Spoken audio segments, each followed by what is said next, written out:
तो दोस्तों थंबनेल देखकर आपको पता लग ही गया होगा कि आज हम किस टॉपिक पर बात करने वाले हैं। आपको ये जानकर काफ़ी हैरानी होगी कि हम फ्रूट जूस से लेकर बैटरी वाले सेल तक विदेशी खरीदते हैं। जी हाँ, यहाँ तक कि हम एसिडिटी पाउडर जैसे इनो वो भी हमारा विदेशी होता है। तो अगर हम सिर्फ 90 दिनों तक, जी हाँ दोस्तों, सिर्फ 90 दिनों तक हम अपना स्वदेशी प्रोडक्ट खरीदते हैं तो हम दुनिया की सेकंड लार्जेस्ट इकोनॉमी बन सकते हैं। और सेकंड लार्जेस्ट इकोनॉमी होने का मतलब पता है आपको? दुनिया का सबसे दूसरा दुनिया का सबसे अमीर देश। माफ़ी चाहूँगा अगर आज का वीडियो थोड़ा सा लंबा लगे या यूँ लगे कि ज्ञान की बातें कुछ ज़्यादा हो रही हैं, क्योंकि देश के हित की बातें तो रिक्वेस्ट करूँगा कि एक सच्चा हिंदुस्तानी होने के नाते आपको ये वीडियो पूरी देखनी होगी और इस पर अमल करना होगा। तो चलिए हम अपनी वीडियो को स्टार्ट कर लेते हैं। Please subscribe to stay update for new videos. तो दोस्तों जैसा कि सभी को पता है, मोदी जी ने पिछले अपने भाषण में ये कहा था कि स्वदेशी अपनाइए। इसका मतलब यह नहीं है कि विदेशी सामान हमें बिल्कुल ही लेना छोड़ देना है। मैं आपको एक बात बता दूं कि फॉरेन कंट्री के लोग 90% सामान अपनी ही कंट्री का खरीदते हैं और बाकी बचा हुआ 10% सामान वो दूसरी कंट्रीज़ का वो सामान होता है जिनका उनके पास और कोई ऑप्शन नहीं होता। लेकिन हमारे यहाँ के लोग 90% सामान फॉरेन कंट्रीज़ का खरीद कर उस देश की कंपनी को अमीर बनाने में लगे हुए हैं।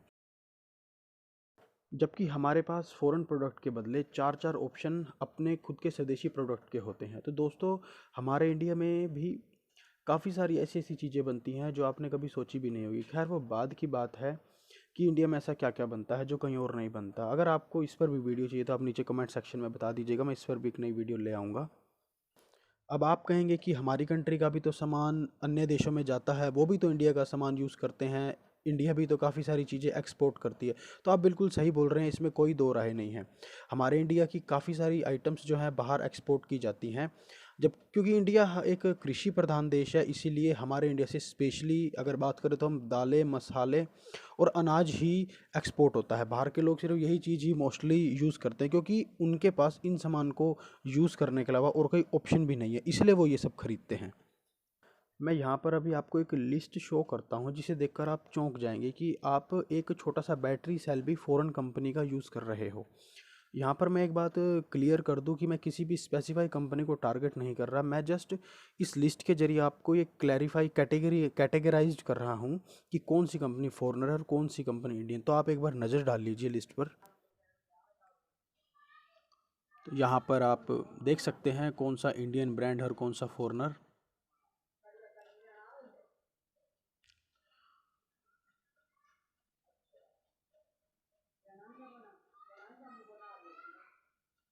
तो दोस्तों बात ये नहीं है कि हमारे इंडियन ब्रांड्स फॉरेनर ब्रांड्स की तरह अच्छे नहीं हैं या इनका मुकाबला नहीं कर सकते या इनकी क्वालिटी काफ़ी लो होती है। बात ये है कि जो फॉरेनर ब्रांड्स है वो हमारी ज़ुबान पर रच चुके हैं, यानी कि हम इनके हैबिचुअल हो चुके हैं। इसीलिए हमें थोड़ा सा वक्त लगेगा अपने वापस स्वदेशी ब्रांड में आने में, जो कि हमारे लिए भी अच्छा और हमारी कंट्री के लिए भी। यहाँ पर आप देख सकते हैं मैंने अलग अलग कैटेगराइज करके आपको दिखाया है। ये सोप की कैटेगरी है आपकी।